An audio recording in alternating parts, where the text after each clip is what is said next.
नमस्कार, मी सुवर्णा धानोरकर. जीवन मार्गदर्शन या आमच्या विशेष कार्यक्रमात आपलं सगळ्यांचं स्वागत. या कार्यक्रमात अध्यात्म, विज्ञान आणि ज्योतिषशास्त्र याविषयी आपल्याला मार्गदर्शन करण्यासाठी स्टुडिओत आहेत प्रख्यात ज्योतिषाचार्य श्री आनंद कुमार सर. खूप खूप स्वागत झी 24 तासच्या स्टुडिओमध्ये. जय माता दी. आनंद कुमार हे ॲस्ट्रोलॉजिकल रिसर्च सेंटरचे संस्थापक संचालक आहेत. आनंद कुमार यांना ज्योतिष विषयाचा गेल्या 16 वर्षांचा अनुभव आहे.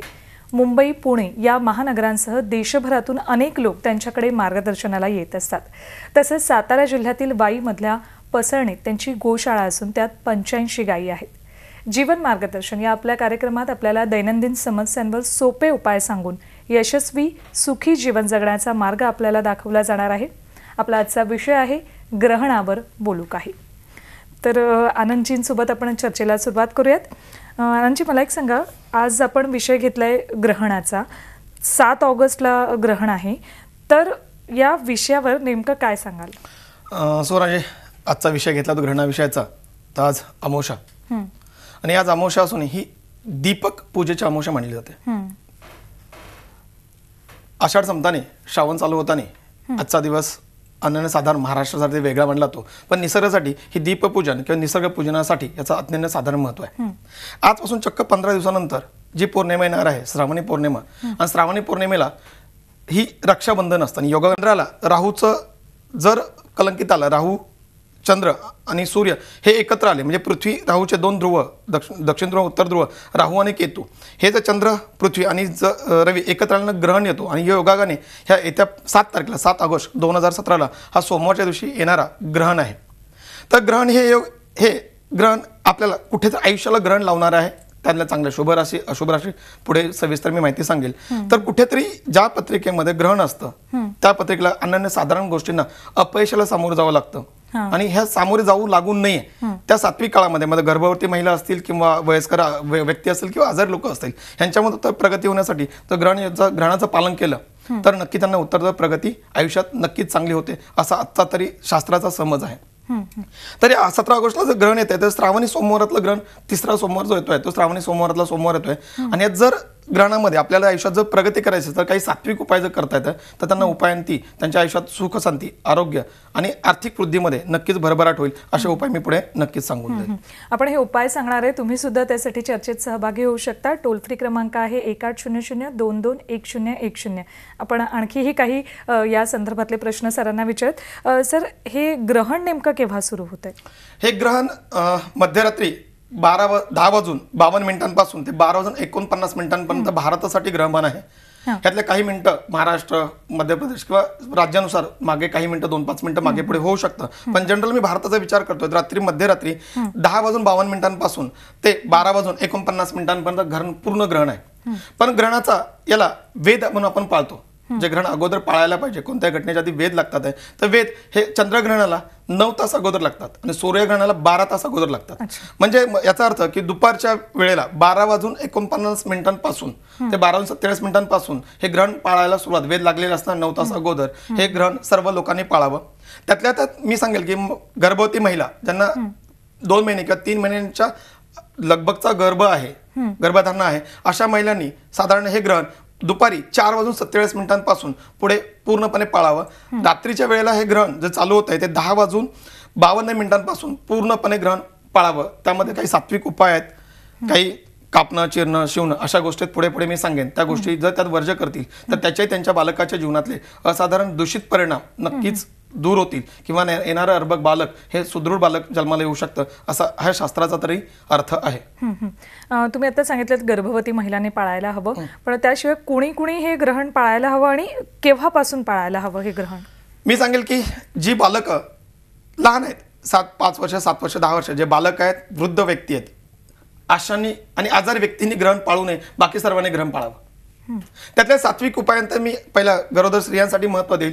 दुसरा विषय पुढे येतो सत्संगी, जी धर्माशी संबंधी आहेत, ज्ञानी आहेत किंवा त्यांना आयुष्याचे उत्तर प्रगती करायचे धर्मशास्त्रामध्ये किंबहुना अध्यात्मामध्ये, त्यांनी ग्रहण पाळावं. आणि ग्रहण पाळण्यामध्ये सगळ्यात महत्त्वाचा पहिला उपाय याच्यात सांगितलं जातं की ग्रहणाच्या काळामध्ये तुम्ही सात्विक उपाय करणं अतिशय महत्त्वाचं आहे. तर जप, तप आणि हवन हे ग्रहण काळामध्ये तुमच्या निघणाऱ्या ग्रहणाच्या निघणाऱ्या राहूच्या निघणाऱ्या निगेटिव्ह रेज आहेत ह्या आपल्या बॉडीवर आपल्या कुटुंबावर पडू नयेत यासाठी यांच्यासाठी जप-तप करणं, तुमच्या कुलदेवतेचं इष्टदेवतेचं स्मरण करणं, त्यांचे असणारी साधना आराधना करणं हे त्यांच्यासाठी चांगलं आहे. आणि मध्याह्नानंतर म्हणजे मध्यरात्री साधारण 11:51 मध्याह्न चालू होतं, तर मध्यरात्री 11:51 हे लोकांनी हवन आपल्या कुलदेवतेच्या नावाने, इष्टदेवतेच्या नावाने किंबहुना आपल्या ग्रह पेढेच्या नावाने जर हवन करतात तर यांचा येणारा काळ नक्कीच शुभ असेल किंवा आयुष्यात प्रगतिशील नक्कीच होण्यासाठी मार्ग मोकळा होतो. गर्भवती महिलांनी कुठल्या प्रकारची काळजी या काळामध्ये घ्यायला हवी आणि नेमकी कुठल्या महिन्यापासून घ्यायला हवी काळजी? गर्भवती महिलांसाठी साधारण 2.5 ते 3 महिन्यानंतर मी सांगितलं की त्यांनी काळजी घ्यायला हवी. गर्भवती महिलांनी ह्या ग्रहणाच्या वेध चालू होण्याच्या अगोदर स्नान करून घ्यावं आणि ग्रहण संपल्यानंतर स्नान करणं तेवढंच गरजेचं आहे. हा पहिला नियम पाळावा. वेध लागल्याच्या कारणाच्या आधी जेवण करू नये. जेवण त्यांना घ्यायचं अल्पाहार घ्यावा 4:45 27 मिनिटांच्या अगोदर त्यांनी आहार घ्यावा आणि मध्यरात्री 10:52 पुढे कोणत्याही प्रकारचं शिवणं, चिरणं, धारदार शस्त्र, टोकदार वस्तूंचा वापर अजिबातच करू नये. दुसरी गोष्ट, त्यांनी सत्संग, अध्यात्म संबंधित काही मंत्र साधना ऐकणं, पठण करणं येत असेल तर पठण करावी, किमान ऐकावी. गायत्री मंत्र, हनुमान चालिसा, श्रीसूक्त असे जर काही सात्विक मंत्र आहेत हे जर यांनी पठण करतायत किंवा वाचतायत ऐकतायत तर यातून यांच्या बार्बकावरती किंवा यांच्यावर निगेटिव्ह रेजचा परिणाम नक्कीच होणार नाहीये. मात्र यांनी कोणत्याही प्रकारचं त्यावेळेत रात्रीची वेळ आहे ग्रहणाची आणि रात्री वेळ 10:52 ते रात्री जवळजवळ 1:15 वाजल्यापर्यंत ह्या काळात झोपू सुद्धा नाही. म्हणजे बसून राहावं का तर नाही, चांगलं सत्संग एखादं ऑडिओ असेल, व्हिडिओ असेल पाहत राहावं किंवा ज्यात तुमचा आनंद परिवारासोबत इतर गोष्टीचा आनंद घ्यावा, हसतमुख हसत खेळत. पण झोपणंही त्यासाठी वर्ज्य आहे. किंबहुना जी नीतीला कृत्य म्हणजे प्रणयाच्या गोष्टी या ग्रहणाच्या काळात इतर लोकांनीही करू नयेत, त्या दूषित मानल्या जातात. त्याच्यावर तुमच्या वैवाहिक जीवनावरती अशुभ परिणाम होत राहतात. अशा गोष्टींचा तुम्ही किमान अंमल घ्यावा. आणि स्त्रियांच्या बाबतीमध्ये कोणत्या प्रकारच्या ह्या वेध लागल्यापासून म्हणजे 4:45 ते ग्रहण संपेपर्यंत शिवणं आणि चिरणं अजिबात करू नये. आणि यांनी जे अन्न शिजवलेलं आहे किंवा घरात जे पाण्याचा आपण साठा केलेला आहे, पिंप असेल, माठ असेल, ज्या पिण्याच्या भांड्यांमध्ये पिण्याचं पाणी आहे ह्याच्यामध्ये तुळशी पत्र नक्की टाकून ठेवावं. कारण ते अन्न त्या रेजने दूषित होऊ नये. आणि ग्रहणाच्या काळात शिजवलेलं अन्न हे ग्रहण संपल्यानंतर खाण्यास वर्ज्य. ग्रहणाच्या काळात तर नाहीच नाही, पण ग्रहण संपल्यानंतर खाण्यास वर्ज्य आहे. तर अशा गोष्टींचं निगेटिव्ह रेज आपल्यावर पडू नयेत म्हणून यांनी किमान या काळामध्ये तुळशीपत्र त्या शिजवलेल्या अन्नामध्ये ठेवावं. पीठ आणि मीठ त्यातल्या त्यात महत्त्वाचं आहे. पीठ आणि मीठ ह्या मिठामध्ये तुळशीपत्र टाकावं, पिठामध्ये तुळशीपत्र टाकावं. आणि विशेष म्हणजे पिण्याच्या पाण्याच्या भांड्यामध्ये किंवा इतर तुमचं काही शिजवलेलं अन्न असेल त्यामध्ये तुळशीपत्र नक्कीच टाकावं. त्याने अन्न शुद्ध होतं असं शास्त्राचा आधार आहे. कारण तुळशी सर्वात पवित्र आणि शुद्ध तुळशी मानली जाते. एक प्रेक्षक आहेत आपल्यासोबत, त्यांचा काय प्रश्न आहे जाणून घेऊयात. आपल्यासोबत साताऱ्याहून अक्षय आहेत. अक्षय, तुमचा प्रश्न विचारा. Hello sir. हां बोला अक्षय. हा, अक्षय पोटे बोलते सर, मॅडम, सातारावर. हा सर, मला करिअर संदर्भात प्रश्न आहे. हां, तुमचं जन्म कधीचा आहे? जन्म तारीख 23 ऑक्टोबर आणि ठिकाण? 1989. आणि वेळ काय आहे? वेळ संध्याकाळी 5:05. जन्म ठिकाण? जन्म ठिकाण इस्लामपूर, तुमचं? सांगली जिल्हा. पुन्हा एकदा सांगा. सांगली जिल्हा. आणि तुमचा प्रश्न? करिअर संदर्भात आणि सरकारी नोकरी आहे का? आणखी काही विचारायचं? नाही, ठीक. जन्मतारीख, वेळ, ठिकाण झालं. सांगली. अक्षय, जन्मतारीख आहे 23/10/1989 संध्याकाळी 5 म्हणजे 17:05 सांगली, महाराष्ट्र. अक्षयच्या पत्रिकेचा विचार करता याची राशी आहे कर्क राशी असलेल्या नावाचं नक्षत्र, तर शुभ नावाच्या योगात जन्म झालेला आहे. यांचा प्रश्न करिअर रिलेटेड मी काय करावं किंवा सरकारी नोकरीचे योग आहेत का? तर यांच्या पत्रिकेमध्ये सरकारी नोकरीचे योग नाही आहेत. कारण तुळ राशीतला असणारा रवी हा आपल्या पत्रिकेमध्ये अष्टम भावात नीच राशी आहे. तुळेचा रवी नीच राशीने मांडला जातो, त्यामुळे आपल्या पत्रिकेत सरकारी नोकरीचे योग नाहीत. आणि आपली पत्रिका कर्क राशी असलेल्या नावाचं नक्षत्र आहे, तर पंचम स्थानामध्ये चंद्रासोबत असणारा केतू हा योग मानला जातोय. आणि आपल्या पत्रिकेमध्ये आत्ताच्या अक्षय तुझ्या पत्रिकेमध्ये ग्रहण नावाचा दोषही मानला जातो. हा कुठे ग्रहण लागले तुझ्या पत्रिकेला? हा पंचम स्थानाला योगाने ग्रहण लागलेला आहे, जिथून शिक्षण पाहतो, ज्ञान पाहतो, विद्वत्ता, प्रेम आणि प्रणय अशा गोष्टी पंचम स्थान पाहिल्या जातात. इथे कुठेतरी ग्रहण लागण्याचे योग आहेत. त्यामुळे शिक्षणातल्या अडचणीमुळे तुला पुढे शिक्षण घेण्यात अडचणी येऊ शकतात. आणि किंबहुना शिक्षण घेतलं तर त्या अनुषंगाने नोकरी तुला मनाप्रमाणे नोकरी मिळणार नाही. कारण तू इमोशन हळवा आहेस. 12 राशीत सगळ्यात इमोशन राशी ही कर्क राशी म्हटली जाते. प्रेमळ, आपुलकीदार, सगळ्यांना आपल्याचं करून घेणारे, त्यामुळे हे अनेकांना आपल्याचं करून घेतील, पण नोकऱ्यांना आपल्याचं करून घेणार नाही, कारण याच्या लाभस्थानामध्ये अक्षयच्या राहू नावाचा ग्रह आहे. त्यामुळे अक्षय, तुला जर गतिमान व्हायचं आहे तर सगळ्यात मला स्वभावात बदल करणं गरजेचं आहे. आपला फार अग्रेसिव्ह स्वभाव असावा, कारण मंगळ सप्तम स्थानात आहे. आणि विशेष म्हणजे राहू आपल्या लाभस्थानात आहे. सदा जर राहू आपला लाभ मिळू देणार नाही, तर अक्षय तुला या वेळेला गोमेद नावाचं रत्न धारण करायचं. आणि येत्या आज 15 दिवसानंतर 7 ऑगस्टला ग्रहण नावाचा दोष योग आहे. त्या ग्रहणामध्ये तू राहूचं जप करावेत. शक्य झाल्यास तू 4:15 वाजल्यापासून 4:45 ते रात्री संपेपर्यंत, ग्रहण संपेपर्यंत 1.25 लाख जप जर करतोय आणि त्याच्यासाठी आव्हान जर करतोयस तर पुढच्या काळात तुला मनाप्रमाणे नोकरी सुद्धा लागेल. अक्षय, एवढंच नक्कीच सांगेल. आपण आपला आजचा चर्चेचा विषय आहे ग्रहणावर बोलू काही. तर कुठल्या प्रकारची दक्षता नेमकी घ्यायला हवी या काळामध्ये?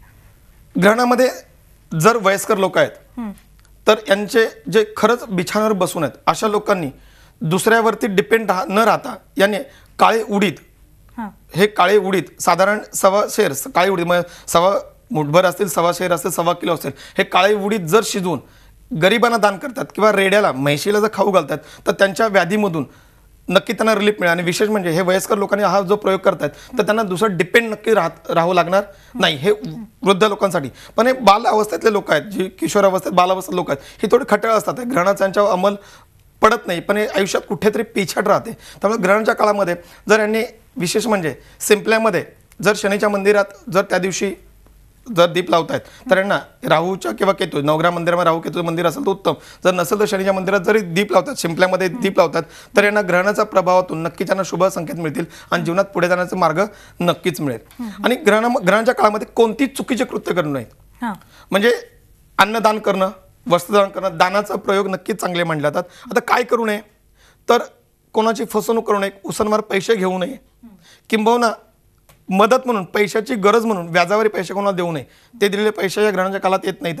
आणि कोणाला कमिटमेंट ह्या ग्रहणाच्या काळात करू नका. ग्रहणाच्या काळात कमिटमेंट केलं तर तुम्हाला त्याच्यातून कमिटमेंट कधीच पूर्ण होणार नाही आणि आयुष्यात तो व्यक्ती जोडण्याच्या ऐवजी साध्या कमिटमेंटच्या जोडण्याच्या व्यक्ती आपल्यापासून व्यक्ती तुटली जाईल, दूर लोटली जाईल. त्यामुळे कोणत्याही महत्त्वाचे कमिटमेंट मात्र नक्कीच करू नका.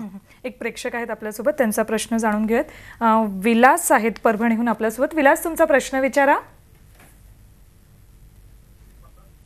हॅलो. हा विलास बोला, तुमचा जन्म कधीचा आहे? विलास, तुमच्या टीव्हीचा आवाज पूर्ण बंद करा आणि प्रश्न विचारा. ठीक आहे. हॅलो. हा.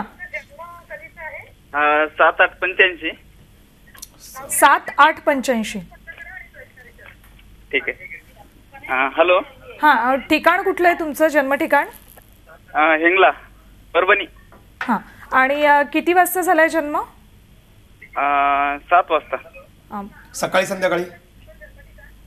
जन्म ठिकाण परभणी. जन्म सकाळचा आहे की संध्याकाळचा आहे? 7 वाजता. सकाळी 7 वाजता की संध्याकाळी 7 वाजता? संध्याकाळी 7 वाजता. हा. आणि प्रश्न काय आहे तुमचा आता? ग्रहण काळामध्ये गुरुचरित्र वाचलं चालेल का? आणि 7 तारखेला ज्या दिवशी ग्रहण काळ आहे ना, त्या दिवशी रक्षाबंधन यायली तर साजरी करायला चालते का? आपण उत्तर घेऊयात तुमच्या प्रश्नाचं. विलासजी, आपला प्रश्न आहे की गुरुचरित्र पारायण केलं चालेल का? हो, नक्कीच चालेल. तुमच्या गुरुकृपा, गुरु आशीर्वाद नक्कीच पुढे प्रगतशील राहाल. गुरुचरित्र पारायण केल्यानंतर मानसिक स्थिती स्थिर होते, आर्थिक सुबत्ता येते आणि पुढचे येणारे मार्ग आपले वारंवार मोकळे होत राहतात. त्यामुळे गुरुचरित्र पारायण करणं नक्कीच चांगलं. हे पारायण तुम्हाला एक ग्रहण चालू होण्याच्या अगोदर 1.25 तास, 1 पहर अगोदर चालू करणं गरजेचं आहे. म्हणजे तुम्हाला 10:52 हा ग्रहण चालू होत आहे तर तुम्हाला 1-1.25 तास अगोदर ह्या गुरुचर्या पारायण चालू करा. मनात त्यांनी संकल्प घेऊन पारायण करा. संकल्प, तुमची मनातली एखादी इच्छा आकांक्षा असेल, तुमच्या करिअरच्या उद्देशाने असेल, लग्नाच्या किंबहुना एका स्थिरतेच्या उद्देशाने जी का अपेक्षा असेल, याचा संकल्प घेऊन जर तुम्ही या गुरुचर्या पारायण करताय तर आपली इच्छा आकांक्षा काही दिवसांमध्ये, शास्त्र सांगले 28 दिवसांमध्ये तुम्हाला त्याचा रिझल्ट नक्कीच मिळेल. पण संकल्प घेणं 1.25 तास अगोदर महत्त्वाचं आहे. आणि 11:51 तुम्ही तुमच्या गुरुच्या नावाने त्या गुरुचर्या पारायणाच्या नंतर हवन करावं. ओम गुरुदेवाय नमः या नामाचा जापस करत तुम्ही हवन जरी कराल तर तुमच्या इच्छाकांक्षा नक्कीच पूर्ण होतील. आता राहिलं गोष्ट त्या दिवशी रक्षाबंधन करावं का, तर या विषयात नक्कीच पुढे आम्ही बोलू. रक्षाबंधन करण्यासाठी योगागुण त्या दिवशी सोमवार आहे आणि सोमवारच्या दिवशी जो राहूचा काळ आहे तो सकाळी 7 ते 9:30 राहू काळ आहे आणि राहू काळ 9:30 ते 11 हा भद्रा नावाचा काळ आहे. तर या भद्रामध्ये कोणतीही चांगली शुभ कार्य करण्यासाठी अशुभ मानलं जातं. तर साधारण 11 वाजल्यापासून ते पावणे 1 वाजल्यापर्यंत दुपारी 12:45 त्या दिवशी मला रक्षाबंधन करायचं आहे. त्याच्यानंतरही करायचं नाही आहे आणि त्याच्या अगोदरही करायचं नाही. सूर्योदयाच्या अगोदरही म्हणजे सकाळी 7 वाजल्यापासून ते 11 वाजल्यापर्यंत राहुकाळ आणि भद्रा आहे. त्या दरम्यान तुम्हाला कोणत्याही प्रकारचा रक्षाबंधनचा प्रयोग विधी सात्विक धार्मिक कार्य करण्यासाठी अशुभ मानला गेलेला आहे. आणि वेद चालू होता दुपारी 12:47 नंतर त्यावेळेनंतरही तुम्हाला रक्षाबंधनचा कार्यक्रम सात्विक विधी करता येणार नाही. सोनं ह्या जर यांनी कोणी केलं, अनेक लोक म्हणतात बाबा ठीक आहे राहू काळात केलं म्हणून काय झालं, किंबहुना भद्रात केलं म्हणून काय झालं, ते शास्त्रात धर्मामध्ये ह्यांना अशुभ काळ म्हणून मानला गेलेला आहे. तर कुठेतरी त्या बहिणीवर आपत्ती येऊ शकते, त्या भावावर आपत्ती येऊ शकते, मानसिक दडपणाखाली राहू शकतात. कारण त्यावेळी मनाचा कारक चंद्र, हा चंद्रला राहू जो ग्रह नाहीच आहे, खाली ज्योतिषवाला आम्ही म्हणतो भासमान स्थिती निर्माण करतो आणि कुठे आयुष्यामध्ये त्या अपेक्षा फुलफिल होणार नाहीत. म्हणून या अशुभ काळात तुम्ही रक्षाबंधन करू नक्कीच नाही. आपण रक्षाबंधन केव्हा साजरे करायला हवे त्याविषयी बोलूयात सविस्तर, पण ब्रेकची वेळ झाली. एक छोटासा ब्रेक घेतोय. ब्रेक नंतर पुन्हा चर्चा अशीच सुरू राहणार आहे. कुठेही जाऊ नका, पाहत रहा झी24 तास.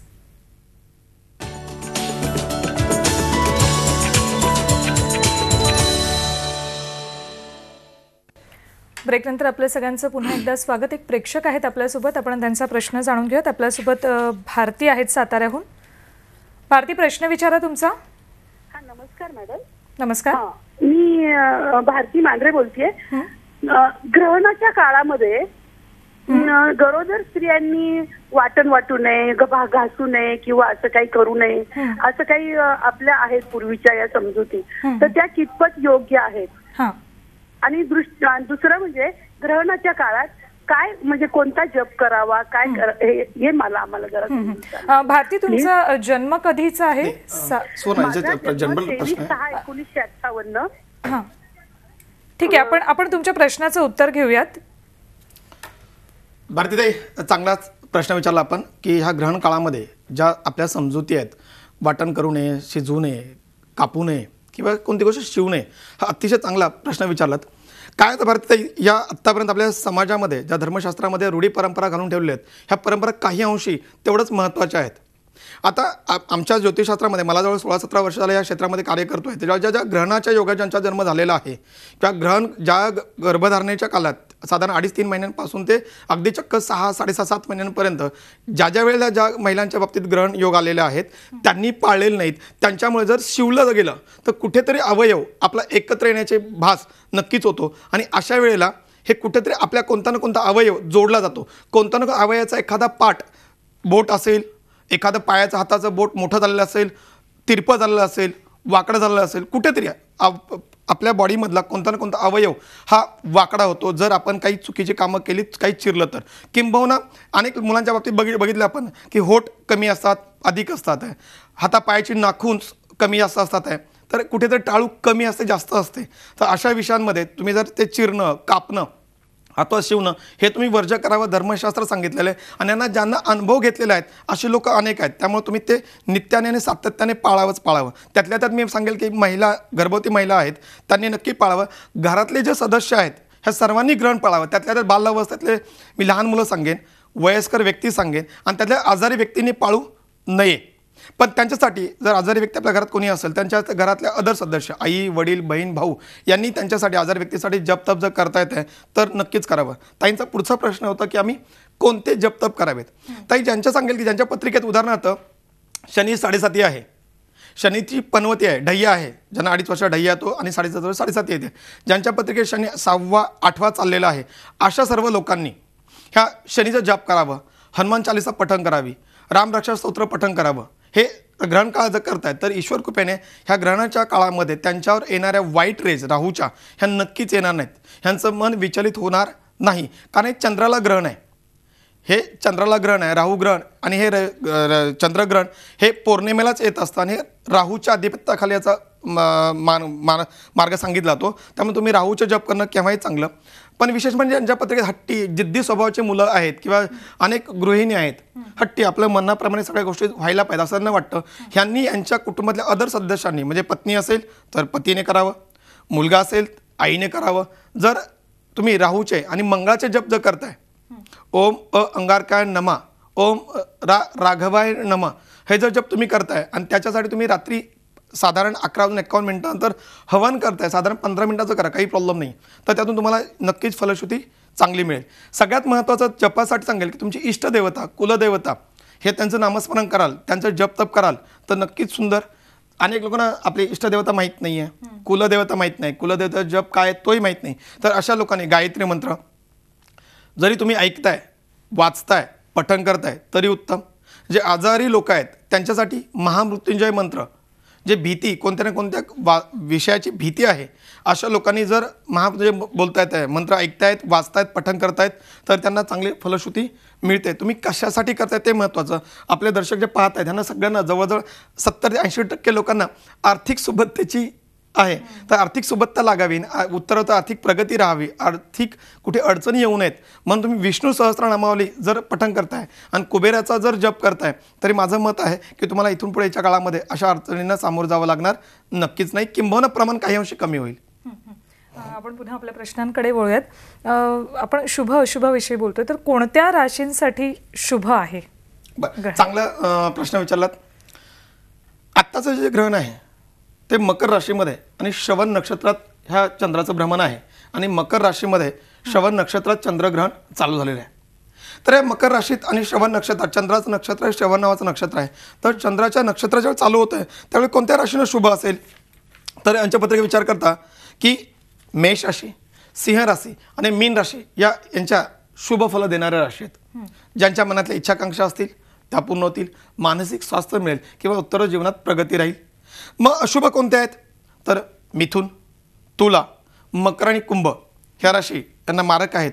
यांना इच्छा कुठेतरी मनाप्रमाणे एखादी घटना घडणार नाही, हातात घेतलेलं काम विलंबाने होऊ शकतं, मनस्तापाशिवाय पदरात काही पडू शकणार नाही, कुठेतरी धनहानी, आर्थिक नुकसान होण्याचे योग आहेत, किंबहुना यांच्या कानावर कुठेतरी अशुभ वार्ता येण्याचे योग यांच्या पत्रिकेत आहेत, ह्या राशींना आहेत. तर संमिश्र राशी कोणत्या आहेत? जर चांगलं झालं वाईट झालं तर संमिश्र आहेत, जर चांगलं आहे तर चांगलं होईल, वाईट आहे तर वाईट होईल. अशा राशी वृषभ राशी, कर्क राशी, वृश्चिक आणि धनु राशी ह्या संमिश्र फलश्रुती देणाऱ्या राशी आहेत. त्यामुळं ह्या 3-4 राशीच्या म्हणजे मिथुन आहे, तुल, मकर आणि कुंभ या राशीने शनीची आराधना करावी, हनुमान चालीसा पठण करावी, रात्री ओम शनेश्वराय नमः या मंत्राचा किमान 11 माळा जप करावा आणि रात्री 11:30च्या नंतर 11:45च्या नंतर तुम्ही हवन करावं.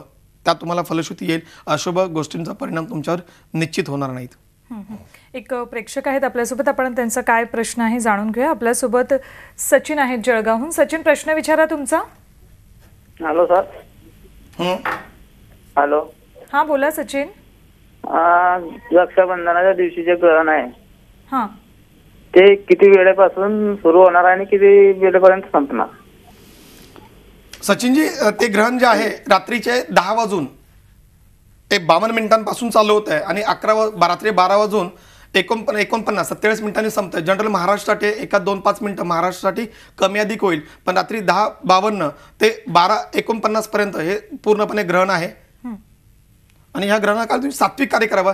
ज्या आता आपले दर्शक प्रेक्षक ऐकतायत यांनी लोकांनी आपल्या त्या दरम्यान कोणत्या प्रकारचं जेवण जेवू नका आणि जे आधीचं जेवण बनवलेलं आहे त्या जेवणामध्ये तुळशीपत्र मात्र नक्कीच टाकून ठेवा, कारण त्या दरम्यानमध्ये निघणाऱ्या राहूच्या रेज आहेत ह्या तुम्हाला निगेटिव्ह इफेक्ट देऊ शकतात. त्यामुळे तशा निगेटिव्ह इफेक्टमध्ये तुम्ही जाऊ नये, मनस्ताप होऊ नये म्हणून ते तुम्ही तुळशीपत्र त्यात नक्की टाकून ठेवा. आणि या संदर्भातली माहिती सुद्धा स्क्रीनवर आपल्याकडे जाते, ती सुद्धा तुम्ही पाहू शकता. हे ग्रहण प्रत्येक राखी पौर्णिमेला येतं? नाही सुवर्णाजी, प्रत्येक राखी पौर्णिमेला नाही येणार आहे, पण हे ग्रहण पौर्णिमेला मात्र येतं, हे तेवढं सत्य आहे. आजपासून 8 वर्षांपाठीमागे हे ग्रहण आलं होतं. 9 वर्षा पाठीमागे रक्षाबंधन दिवशी हे ग्रहण आलं होतं. अगदी तारखात सांगायचं म्हटलं तर 16 ऑगस्ट 2008 साली हे बुधवारचा दिवस, शनिवार दिवस होता आणि शनिवारी रक्षाबंधन दिवशी ग्रहण आलेलं होतं. आणि त्याच्या अगोदर नंतर 5 ऑगस्ट 2009 साली बुधवारच्या दिवशी हे रक्षाबंधन दिवशी ग्रहण आलेलं होतं. वारंवार सगळ्याच राखी पौर्णिमेला येतं असं नाही आहे, पण या राखी पौर्णिमेचं अनन्यसाधारण महत्त्व आहे, कारण आदल्या दिवशी त्या दिवशीचा असणारा राहू काळ आणि भद्रा काळ सकाळी 7 वाजल्यापासून 11 वाजल्यापर्यंत शुभ काळ आहे आणि फक्त साधारण 1.5 तास ते 2 तास हे रक्षाबंधनासाठी हा शुभ काळ आहे. म्हणून अतिशय साधारण महत्त्व, याला अनन्यसाधारण महत्त्व आहे, कारण त्या 1.5-2 तासामध्ये तुम्हाला रक्षाबंधनचा कार्यक्रम करायचा आहे. सर, आज इथे आलात आणि ग्रहणाविषयी इतकी चांगली माहिती दिली आणि कुठल्या राशींसाठी हे ग्रहण शुभ अशुभ आहे त्याबद्दल सांगितलं, त्याबद्दल खूप खूप धन्यवाद. याचबरोबर आर्थिक, व्यावसायिक, मानसिक, शारीरिक, शैक्षणिक, त्याशिवाय प्रापंचिक, वैवाहिक, संतानिक, प्रेम, न्यायिक अशा बऱ्याच विषयांवर आपण श्री आनंद कुमारजी यांचं मार्गदर्शन घेणारच आहोत. त्यापूर्वी दर रविवारी सकाळी 10 वाजता आपला कार्यक्रम जीवन मार्गदर्शन पाहायला विसरू नका. आज इथेच थांबतोय. पाहत रहा झी24 तास. झी24 तास रहा एक पाऊल पुढे.